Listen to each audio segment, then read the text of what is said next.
I think what's happening is that, Google are working towards more real-time updates. They're doing a lot of testing. They've got lots of different algos, being pushed at different times. And the problem is that they conflict with one another. So the biggest bit of advice I always give is testing and to not take decline at face value. Welcome to the DesignRush podcast. I'm your host, Bianca Mayer. Today we're excited to have Daniel Foley Carter, an esteemed SEO expert, join us. We'll delve into Daniel's journey in SEO, discussing the latest trends and his unique, authentic approach. Don't forget to like and subscribe for more engaging conversations with industry leaders. Let's dive in and welcome Daniel Foley. So Daniel, I just want to say welcome again to the DesignRush podcast. We are super excited to have you here today. So before we dive in a little bit, I just want our audience to get to know you a little bit better. So could you just briefly introduce yourself and just give us an overview of what it is that you do, please? Yeah, sure. So first of all, thank you for bringing me on the podcast. So actually, I've been looking to get back into the circuit a little bit more from a podcast front and speaking at conferences front. So to give you a little bit of background, my name is Daniel Foley Carter. I started SEO in the late 1990s. So originally at a young age, I'd been given a computer. I'd learned how to write and program in Visual Basic. Then I started making websites. So back in the early days of the internet, I'd get a website online. I'd try and sell the software that I'd wrote. And then obviously, I have a website, how do I get people to it?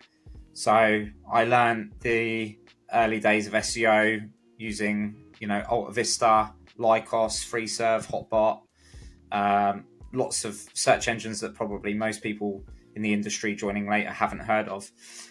So I started doing SEO, at the end of the 90s.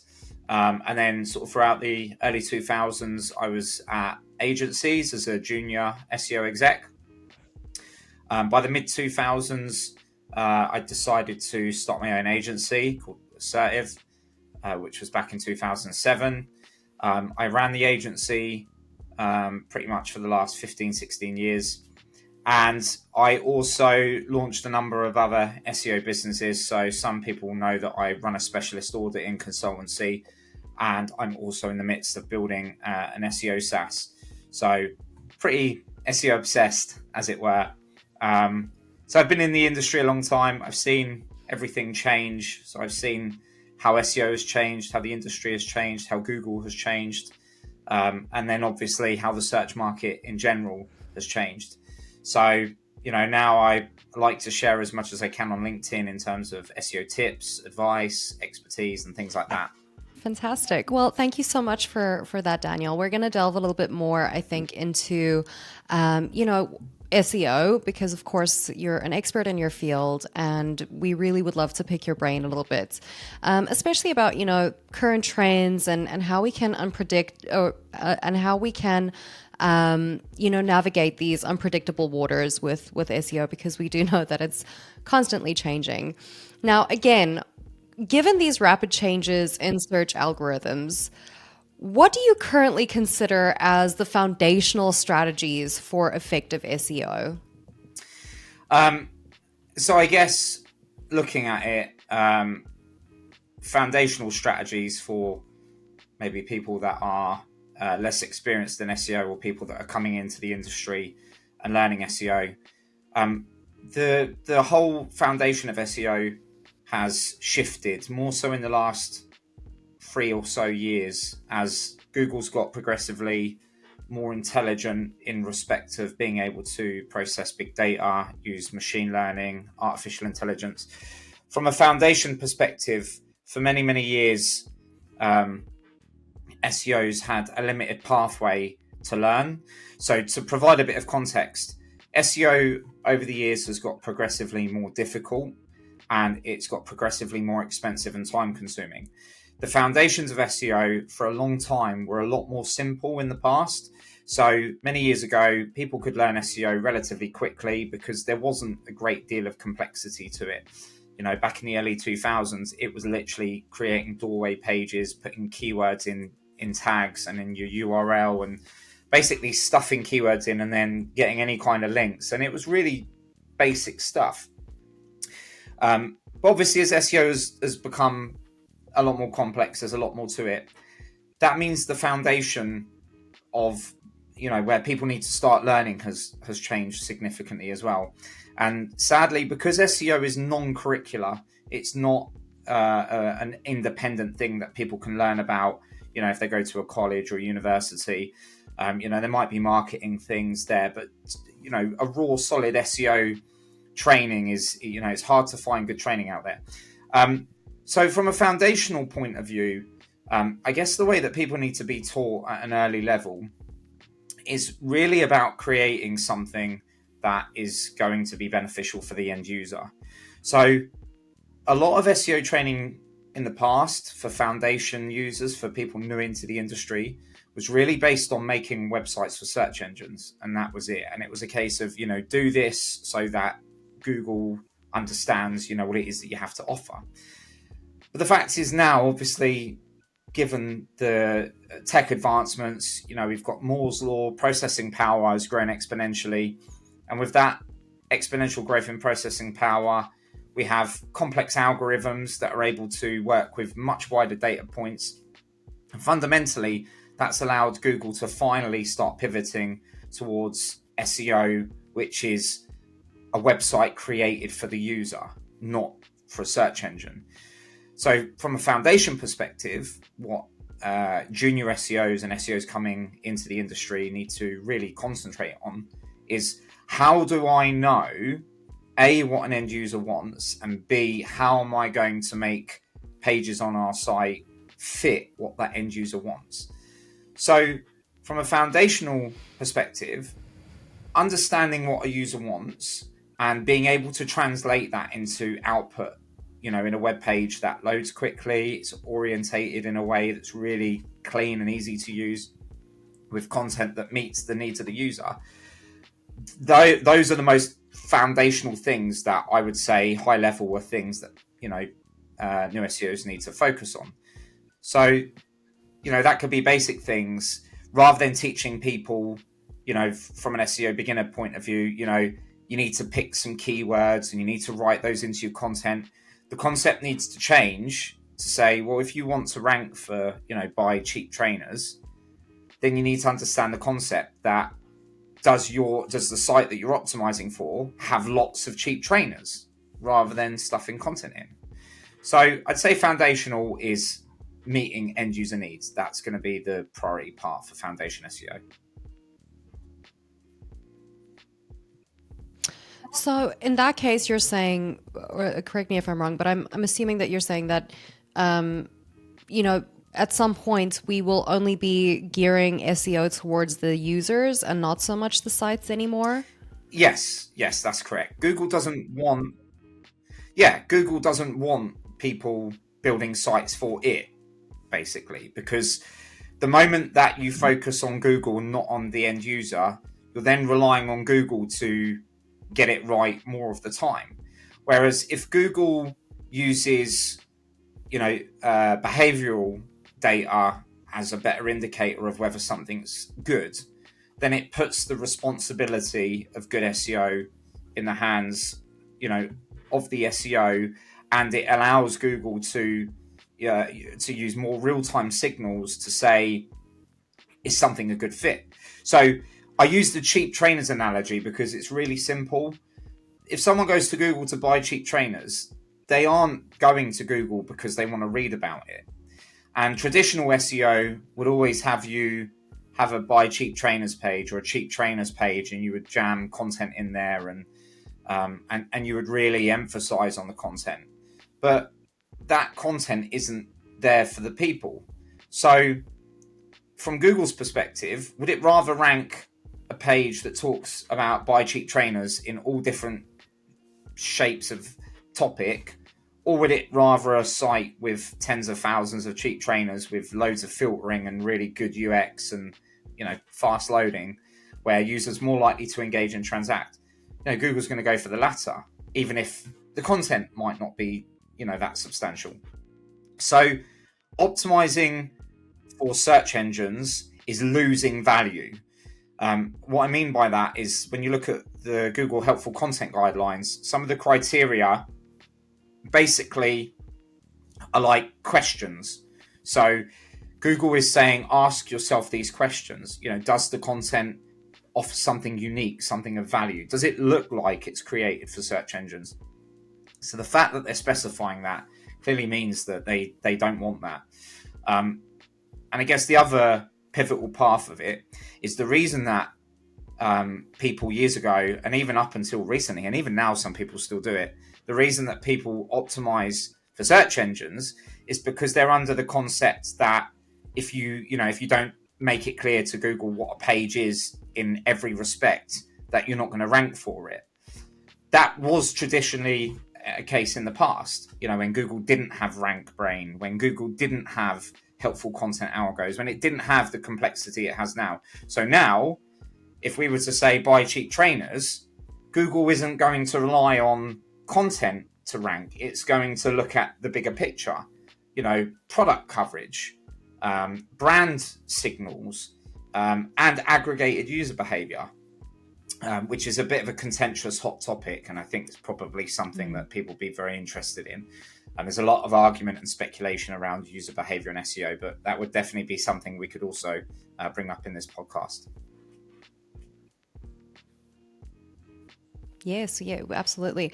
To me, what it sounds like to me that's just screaming out to me right now is just authenticity, to be honest with you. It's, from what I understood about SEO, right? And I'm not a SEO expert, of course, but what I understood is that there was always this balance that you had to meet between the end user and the search engine, right? So you saying to me that Google is or search engines are starting to really prioritize the end user experience is music to my ears, of course. But I am wondering, how is that starting to implement now, or how can we start implementing that now from an SEO perspective? Well, I guess you could break SEO down into its component forms. So when we talk about SEO as not being creating something for search engines but for the end user, that's the content part of it. So SEO, obviously, when you compartmentalize it, has lots of different parts to it. So you could simplify it by saying tech, content, links, brand, behavioral factors.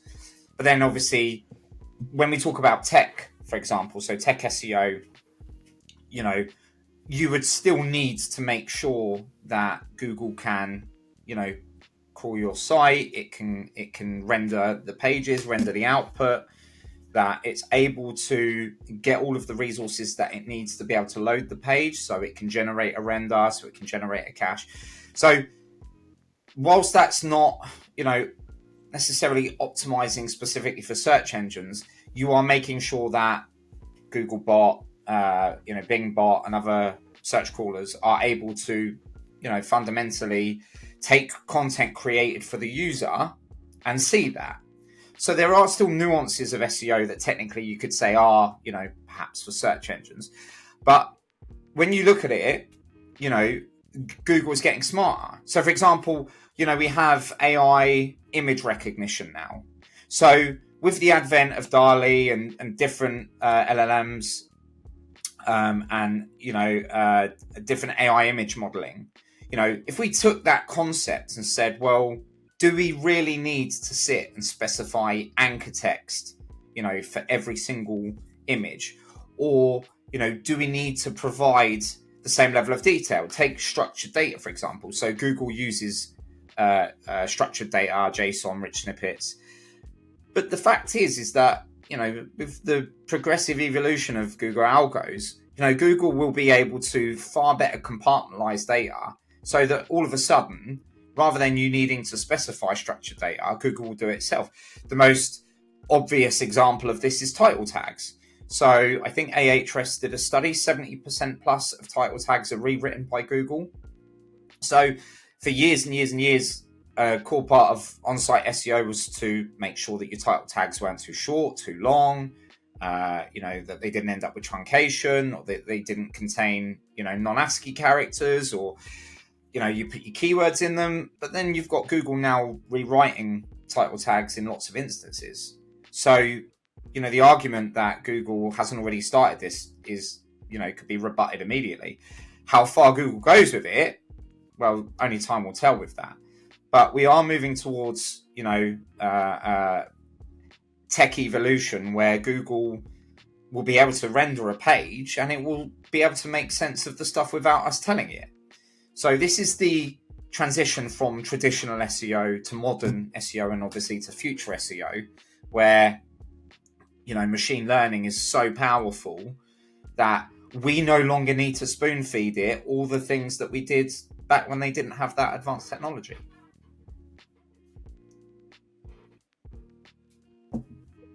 Yeah, no, absolutely. One thing that I did want to just quickly go back to was, UX obviously is also for end users. So will that also become a new factor in SEO, would you say?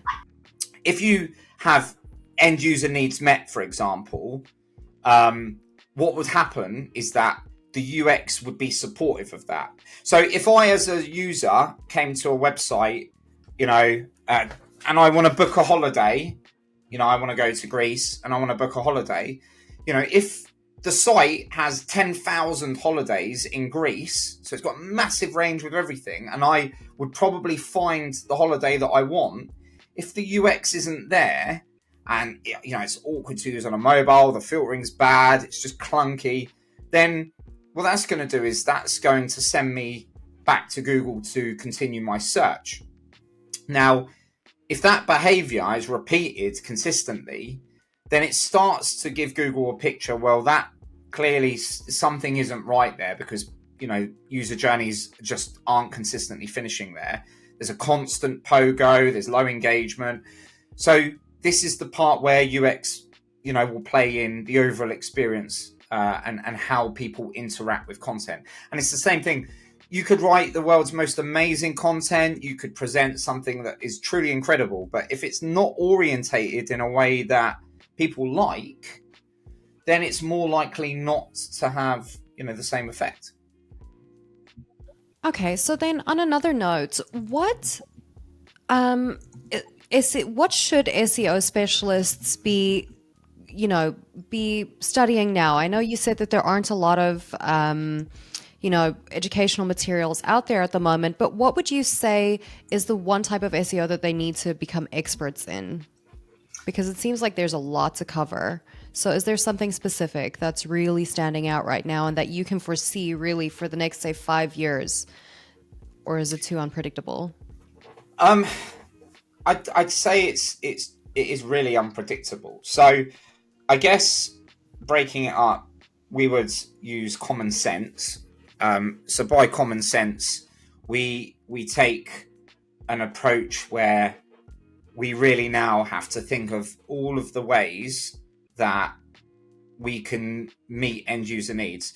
So if we were to take this as like a pie, so if we had like a whole pie, and then we were to break that pie up, the most important things, I believe, over the next 5 years, and again, this is based on my belief, I do a lot of my own testing. There's a lot of subjectivity and discussion in the SEO world, but I'm a heavy, firm believer that machine learning and user behavior are going to become incredibly valuable in terms of SEO weighting. So we've had traditional SEO for years and years and years, where we're trying to convince Google that our result, is the best. Okay. But what underlying factor is the biggest thing that dictates whether or not something was good? Behavior. Behavior is the overarching factor that trumps all other factors together. If people like something, it doesn't matter with our keywords in a H1 tag, or if our keywords are in a cluster, or if we even have a content cluster, or if we have FAQ rich results or image alt tags. None of that matters. What matters is, what are people doing? How does machine learning take these behavioral factors and say, right, well, clearly these sites here exhibit, positive engagement, and these sites here seem to be the ones where people don't continue, their search after, indicating that the users found what they want, they got what they want, they brought what they want, they got the answer that they wanted. That search is abandoned, finishes. Okay, so if machine learning, which is massively more powerful when you do it at scale than humans looking at it, you take all of this data, and then it soon becomes very apparent what is and isn't good. So the most powerful metric we've had for the last 20 years was links, because it worked like a voting system. So even back many moons ago, when Google was dumb, it had the basic link voting system. If something was good, it would naturally get more links, and Google hinged on that. But obviously that's an area that's been most open to abuse over the years. And even today, like, Google's still fighting with link spam. It's got a lot better with it, with spam brain, but the point still stands. So over the next 5 years, I see a heavy pivot towards machine learning and aggregated user behavior. Brand.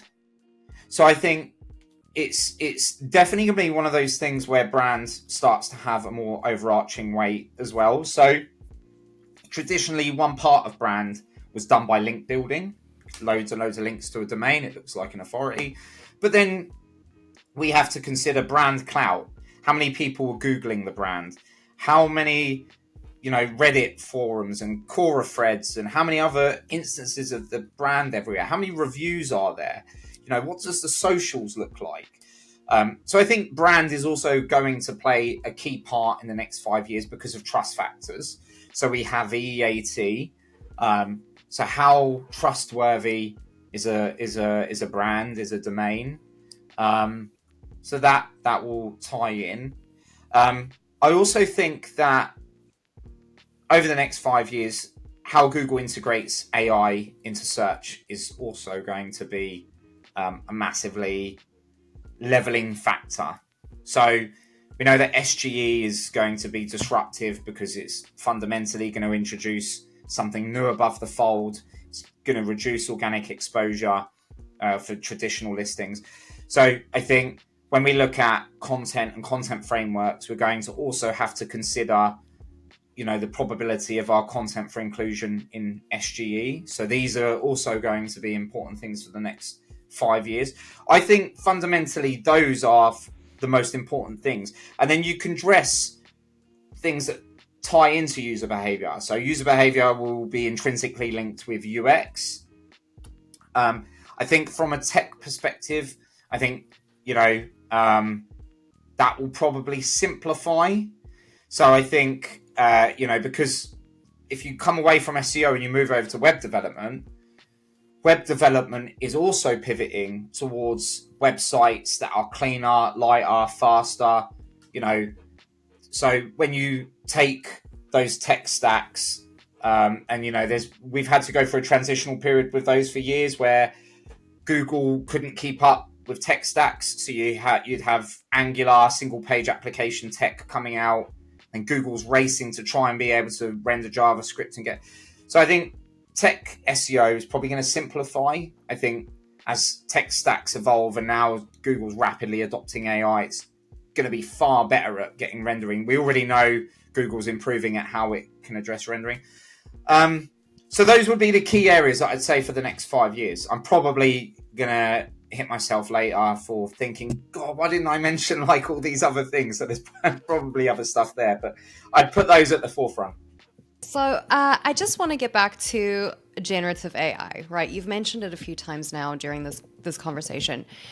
Now, obviously, AI advancements, especially with GPT-4, are reshaping, various industries as well. So I know you've said that it's going to really disrupt SEO, but how exactly do you think it's going to be transforming SEO practices soon?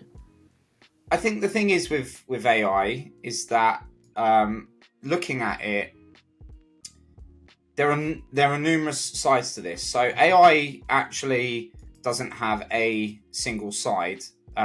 Effectively, there's multiple ways that we need to break this down. So the first one is going to be from search side. So if we look at search generative AI, for example, what Google's obviously doing is it's looking to enhance search results in a way that, and it's a bit speculative, what they want to do with SGE fundamentally is improve the user experience, but I get the feeling that there's more to it than that. So what I mean is that many people have heard of zero-click search.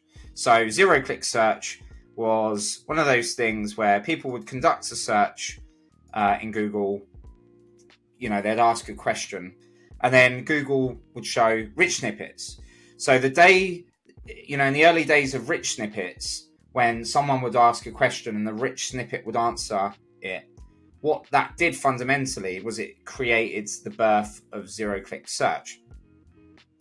And fundamentally, from that, what we have to consider is that this kind of stuff is not good for website users. So if we ask a question and Google returns a rich snippet and our rich snippet answers the question, then the user doesn't go to the website, whereas the user might previously have gone to the website for the answer and then potentially seen something and thought, I'll take a look at this.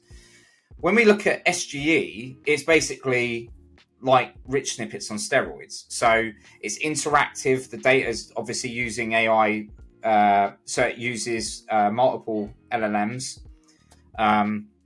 for to basically generate the result and then for confirmation. But it's almost like it enhances user experience, and there'll probably be instances like e-com searches or product review searches where it may be beneficial. But fundamentally, this is going to have, I'd say, a relatively harsh impact on SEO, because fundamentally, if someone goes to Google and searches, the general behavior for most users is to scroll down past the paid listings and engage with the organic listings.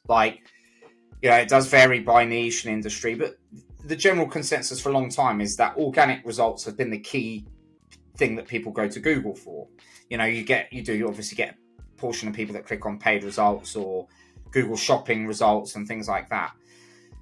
But when you start looking at the real estate on page one, you start realizing that, with more and more interference above the fold, more and more distraction, it's then going to pivot people's efforts towards, having a feature in SGE as opposed to having a feature on page one. So Google's adoption of AI is, it's going to work towards offering a better experience, but it might not be always as beneficial for the SEO community, but it might be for the end users. It's certainly going to involve more legwork. From the SEO side of things, where AI was initially disruptive, is in reducing cost. So the reason I start with that is that most SEOs and SEO agencies and consultants, before AI came along, had content solutions. Okay, so they had writers, content at scale, article spinners back in the day. Just put a load of stuff in an article spinner and it just randomly generate content. So when AI comes along, the nuances are generally, wow, this is new tech. I can feed it a prompt and it will write me an article. So now, rather than it taking me, a week to get a bit of content from a writer, I can just churn out content at scale. So AI's first disruptive side on the SEO front is obviously for money and time saving.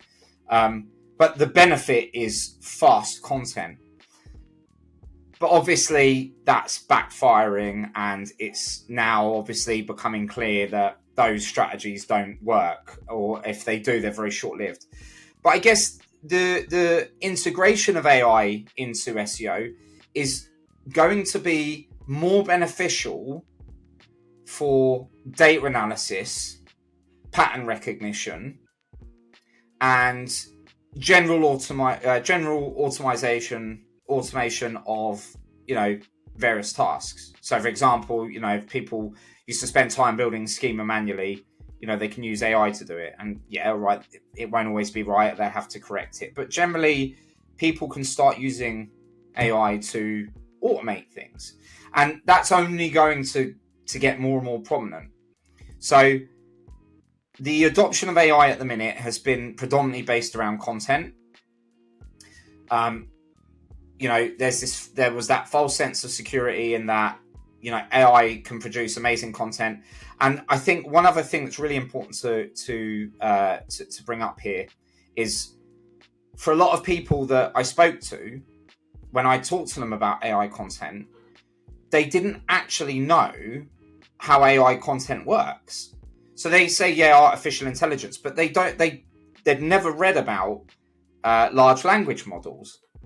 So whenever you get AI to write a piece of content, it does it by proximity of words. So it uses artificial intelligence and it can build strings of words, but that's built on pre-existing content training.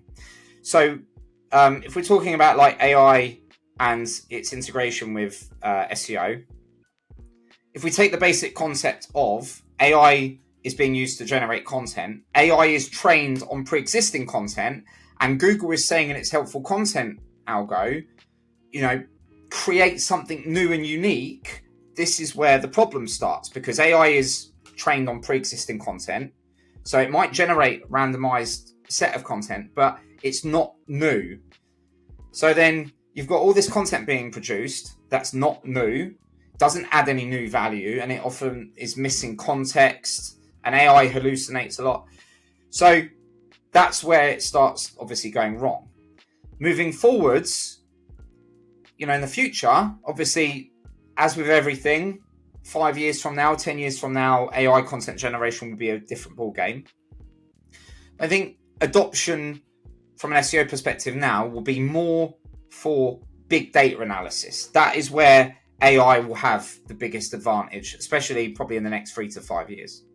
Just one more thing on the topic of generative AI. So things like schemas and microformats and metadata, how important do you think this stuff is for the future of search and AI? I think for the short term, it will still remain important for people to use structured data, RDF, JSON, because if you are providing the information, it minimizes the risk of Google misinterpreting it. As with anything, Google has got progressively better at being able to understand structured data, whether or not something is specified. But I think for now, it will remain fundamental for people to obviously specify structured data, because the thing is that if you specify structured data, you maximize the chance of it being picked up. If you don't specify it, you are relying on Google to have the ability to pick out that data and generate rich results from it, whether you specify the schema or not. So I believe that still is very important and people should be doing it. Okay. And then I really want to pick your brain about, Google's updates, especially, in November 2023 with their core update that they have had. And I think they dropped their 4th one this year, right? Now, of course, this has stirred the SEO community. So I'd like to find out from you, how have you adjusted your strategies in response to these types of changes? So in regards to refining my strategies, I actually haven't changed them all that significantly. So the main reason behind that was that I tested the bandwagon for AI content, but I knew full well that I wasn't going to make that, a key part of my SEO strategies for clients. So I even had clients come to me and say, like, why don't we do this? Why don't, we could churn out so much more now. And I'm pushing back on them and I'm saying, look, if you think that this whole wave of new AI content, is going to go without risk, So I advised on that. My SEO strategies have always been heavily built around testing. I've never brought preconceived ideas to the table in respect that every client goes through the same SEO process, because they don't. So throughout the year, be it a product reviews update, be it a general update with EAT adjustments or YMYL adjustments, be it a helpful content update or a spam update, whatever the update it is that Google launches, the way that I have always learned to adapt is to take stock and then experiment. So, for example, I've worked on so many different campaigns over the years, and the updates that have been pushed in the last 12 months have been very aggressive. They have caused a massive amount of frustration in the SEO community. So common examples of that were when Google is dropping quality rater guidelines, EAT, helpful content guidelines. It dumps an update, and then all of a sudden everyone is now reading Quora and Reddit threads, which are built on UGC. And people are saying, well, this isn't good. We've put all this work in, we're doing all these things right, and yet the results are full of garbage. And you've even now got it with the parasite SEO. I think, Lily Ray brought this up, where and Mark Williams Cook, they both brought up loads of examples of parasite SEO. So here we are towards the end of 2023, Google dropping loads of machine learning, AI infused updates, and here we are still seeing poor quality results returned. In terms of an adaptive strategy, the thing is that if SEOs, have a pool of clients in different niches, e-com, informational, research, service-driven, the strategy adjustment needs to be adaptive. So I'll give you a scenario. You could run a product review affiliate site, and you could be producing good quality content, and then Google could drop a product reviews update, like it did earlier this year. And then all of a sudden you could see, you can start seeing your pages tank, and you're thinking, hold on a minute, I've been creating really good, unique content. I've not been spamming with AI. What's going on? So you would go through with an SEO methodology of, well, actually, have we lost ground because there's something wrong with the site, or because there's something wrong with the update? And this is what I don't hear enough people talking about. Just because Google drops an update, that doesn't mean that what they've dropped is right. So I've seen sites that got absolutely clouted by an update that were really good sites, well-written content, good EAT, solid link profiles, and all of a sudden they see a load of decline, and they start panicking. What have we done wrong? And then I go and look at the SERPs, and I'm like, you've done nothing wrong. This is just a poor quality update. And what happens? 3, 6, 9 months later, Google drops another update, and all that damage gets undone. So this year, the updates have been, there's been tons and tons of SERP chatter, like even, through November and into December. There's been stuff all over the place. I've seen what looks like core reversions. I think what's happening is that, Google are working towards more real-time updates. They're doing a lot of testing. They've got lots of different algos, being pushed at different times. And the problem is that they conflict with one another. So the biggest bit of advice I always give is testing, and to not take decline at face value. So, look collectively at the SERPs. If you can see that tons of poor quality stuff has appeared, then you can bet that stuff is not going to stay there very long. And on LinkedIn, and out of professional courtesy, I'm not going to name who it is, but a lot of people that watch this are going to know. There are people out there that have been putting case studies out where they've been pumping AI content at volume, effectively spamming Google's index, succeeding and showing massive Ahrefs traffic growth. Okay, so you've got all of these people in the community angry because Google's launching these updates, and you've got people spamming it with poorly generated AI content. But then Google corrects these things. So I think, the updates this year have been really challenging for Google and the SEO community. I think next year things will change for the better. I think they're doing a lot of testing at the minute. But definitely SEO testing should be like at the forefront of anything, you know.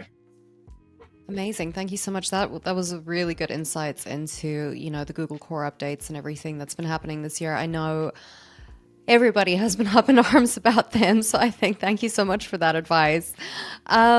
Okay, so just also talking about all of that then, right? All of these things that are happening with the updates and AI and all of that. I want to talk more about, what people can do with their websites now, or how they can evaluate their websites.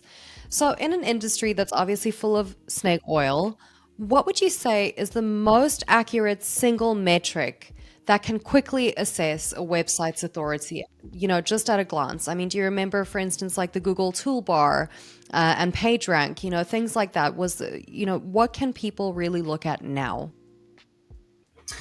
So this is an interesting one. So a lot of the stuff that I talk about when I talk about SEO, and I have to make this clear to people. So first of all, like whenever I speak and I sound confident or sure of myself, this is only based on my experiences. So I know everyone in the SEO industry will have an opinion, and people will say, I use this and this works, and I use that and that works, and that's fine. Everyone, has their own views. To me, I love Ahrefs, but I find DR, DA, TF, CF, and they relate to Majestic. You have Majestic, you have Moz, you have Ahrefs, and they have their link power scores. But the biggest problem with them is that they set a standard in the industry, because for a long time, people needed a number to hook onto, whether it was PageRank when it worked on a 0 to 10 value. PageRank 10 was just unheard of, but if you went from a PR2 to a PR5, it was amazing. But then when PageRank disappeared, and don't get me wrong, PageRank was like, it was the most amazing thing, because it was Google telling you directly how they had mathematically calculated the link weight to a page. When PageRank was taken away, there was like this vacuum. Okay, what do we look at next? So, tools like Ahrefs have these metrics, and people hook onto them. And don't get me wrong, if people want to use them, fine. But I find that they are damaging, because they set unreal expectations. So, for example, I've had clients come to me, okay, and they have some SEO knowledge, and they start talking to me about the DR of their competitors. And I say to them, look, forget about the DR. That means nothing, absolutely nothing whatsoever. DR, UR, DA, TF, CF, all these metrics have no connection to SEO whatsoever. Google doesn't use them. They are purely calculated platform side.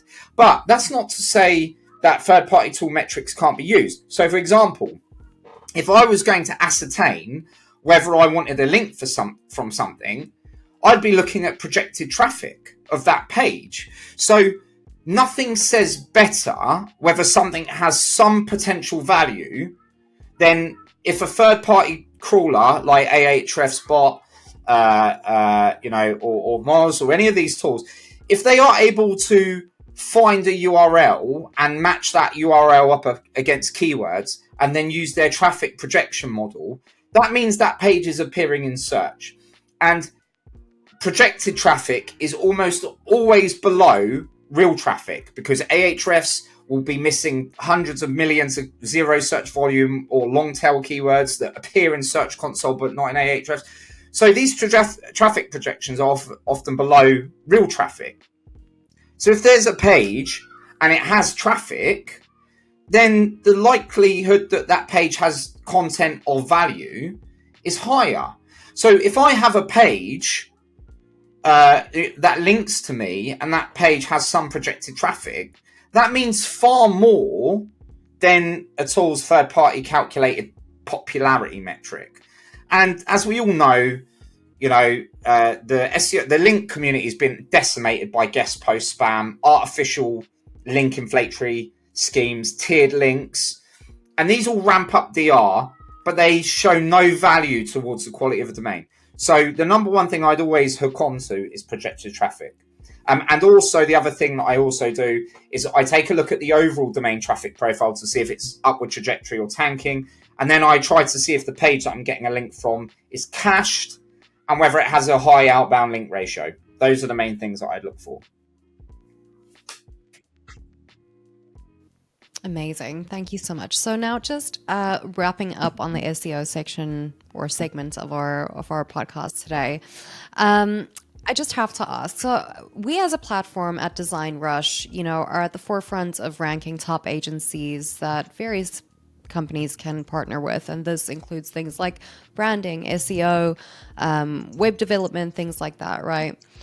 Now, given how unpredictable SEO has been and has always been and is going to continue to be, how do you think platforms like DesignRush can actually help businesses stay abreast of these evolving SEO trends, and find the right expertise to navigate them? Well, I think it always comes back to the long-running stable factor of reviews, opinions. So the most powerful form of proof is in what other people will say about the work that you've done.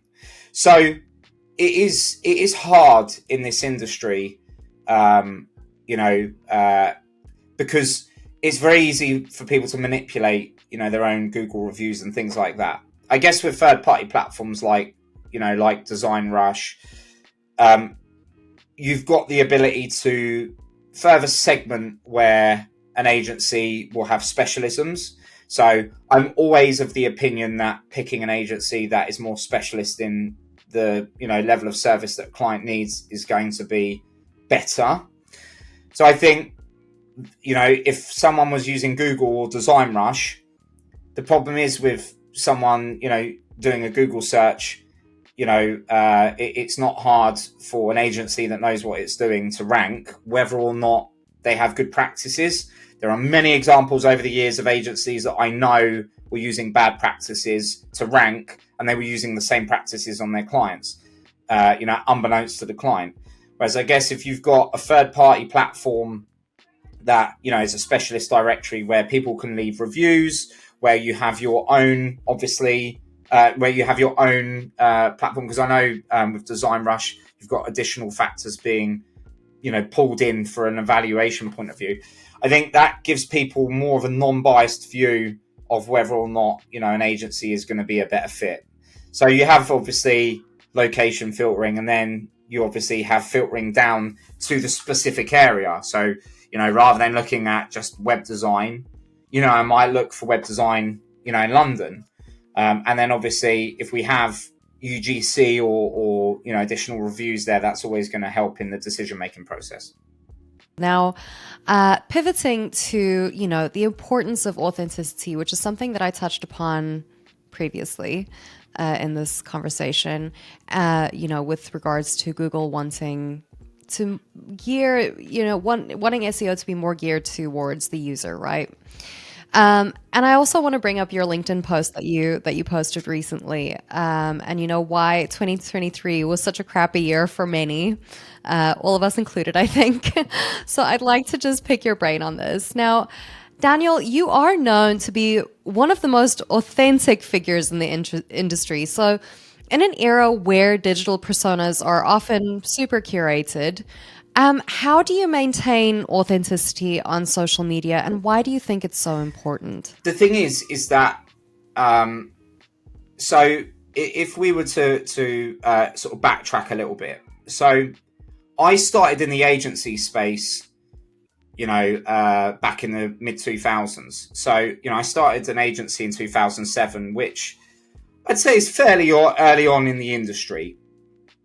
But the problem that I always had was that no matter how hard I worked, day and night, I put in every hour that I could never scale as well as a lot of the agencies around me did. And I always felt like I was left behind. It didn't matter how much time I put in, which leads me to the point that work smarter, not harder is obviously the most true statement ever. But here's where everything went wrong for me. Because of SEO not just being my job, but being my passion, the thing that I could do it every day for 15 hours and my day would just disappear. Whenever I tried to recruit, I was always subconsciously looking for another me who would, be there, would put in every bit of commitment, would be willing to learn, do whatever. But I found it really hard to recruit. And I spent years, and I did take on some very good resource that I have now, but I was burnt a lot. And it was often a case where, a CV would say 1 million words, but then when someone came in, they didn't have the expertise that they advertised. So years and years and years go by, and, I'm hell-bent on ranking for SEO agency. I'm desperate to scale. And as I've gone on, I've learned. And some of the biggest lessons that I ever learned was I couldn't figure out why there were so many big agencies. I won't name them out of professional courtesy, but there were big agencies and they didn't rank anywhere on Google. You wouldn't find them ranking for SEO company, SEO services, SEO. They just didn't rank, but they were massive agencies. And I thought, how are they doing this? And then I realized it's who connections.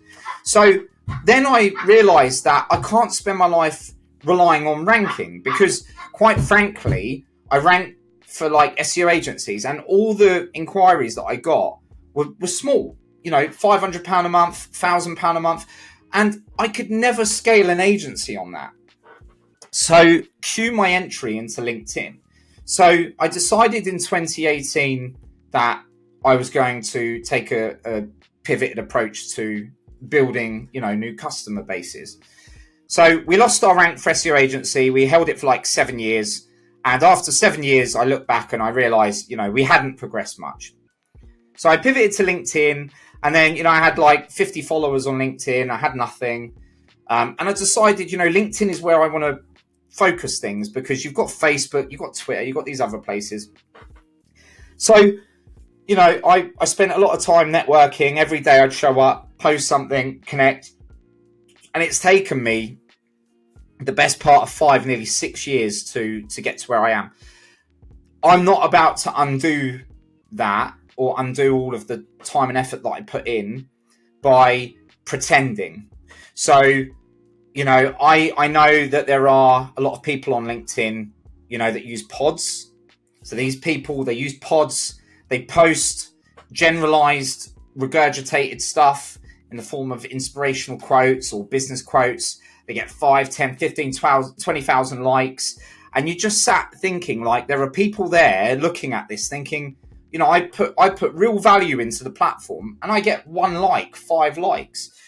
So for me, looking at it, I just don't want to run with that crowd. I don't want people to think that I live a life that I don't. I'd rather people knew the truth. And the truth is that I'm not some multi-millionaire big agency owner. I don't see myself in any other capacity other than someone that loves the SEO industry inside out. And I think more and more people now see through all of this, amazing growth. And don't get me wrong, for anyone that watches this, if you've done well this year and you promote that, brilliant. Absolutely so happy for all the businesses that do well. And I have the utmost respect, whether you're a CEO, CFO, and you're posting amazing results, brilliant.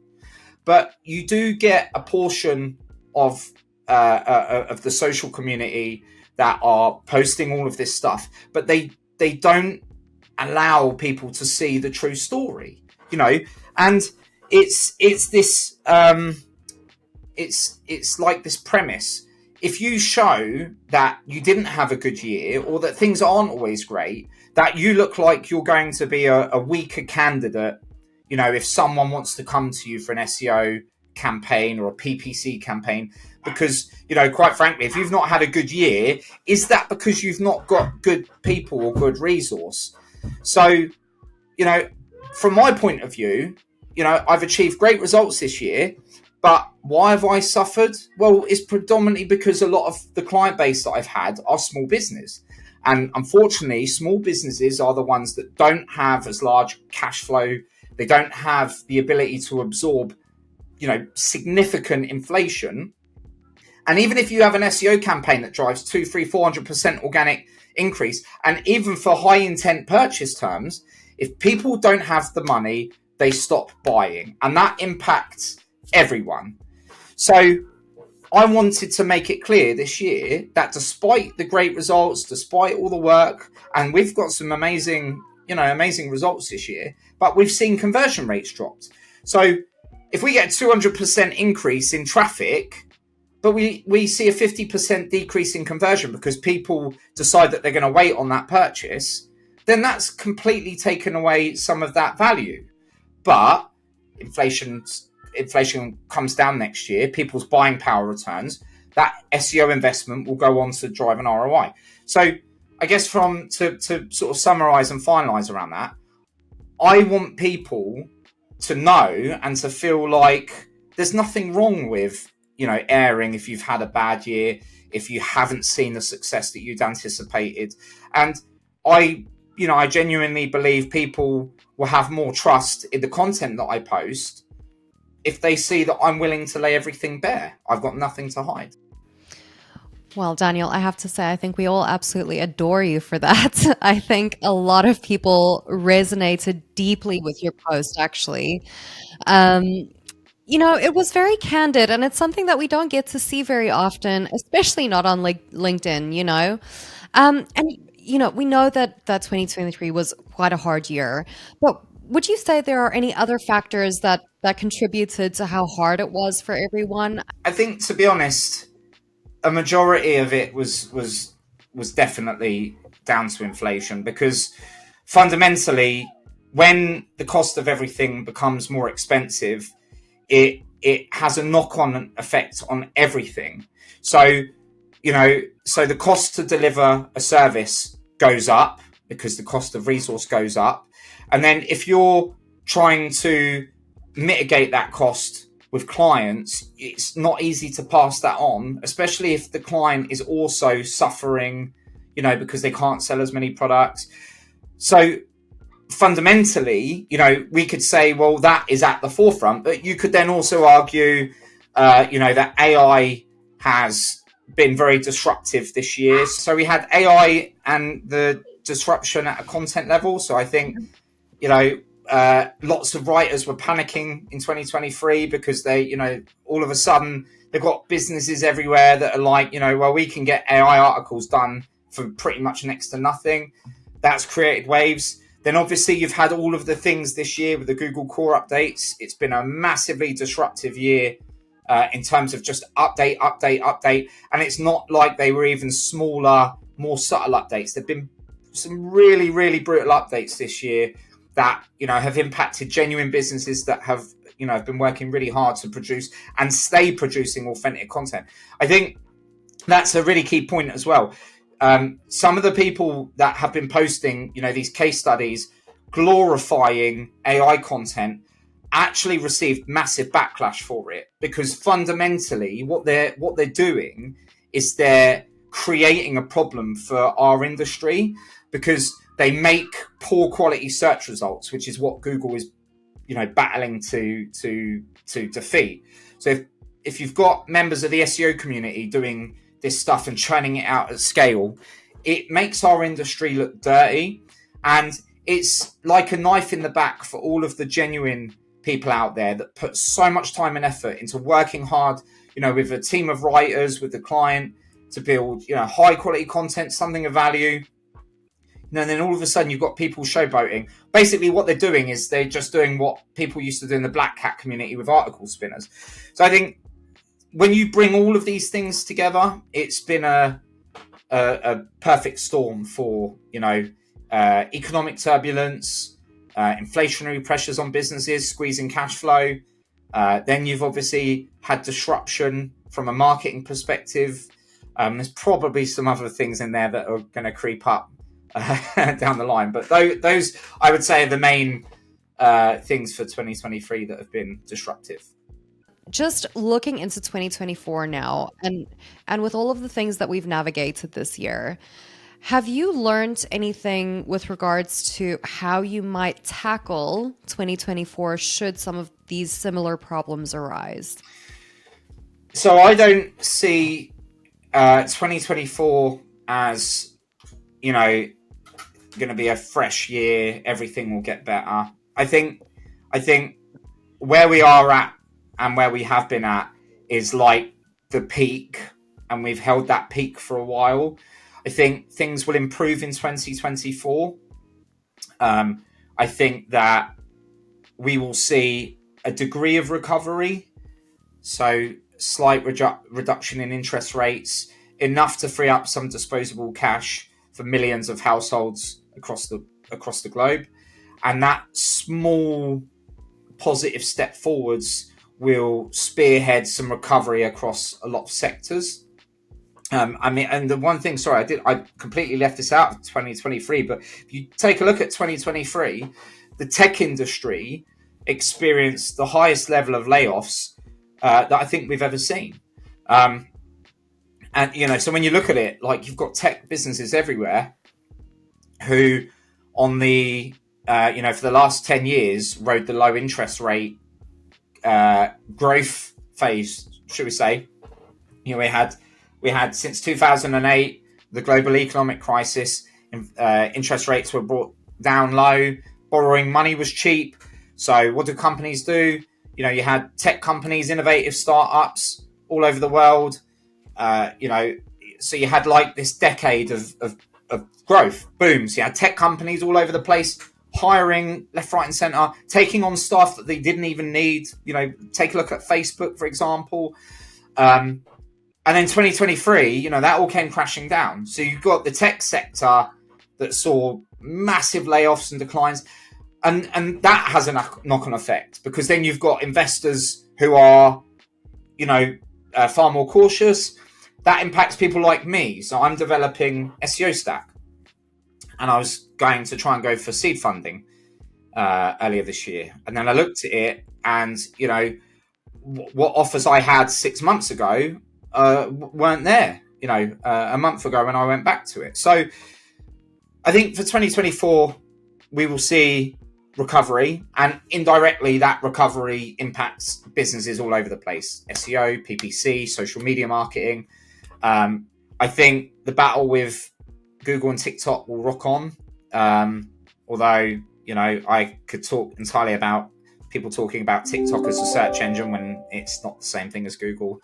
But yeah, I think 2024 will be a better year. I think in terms of stability with Google, I think we're probably going to have to endure a bit more, because obviously, we've got SGE deployment, and then all kinds of things. I know helpful content algos have been evolving, so they're probably going to drop more factors as part of that. So I think definitely going to be an interesting one starting next year.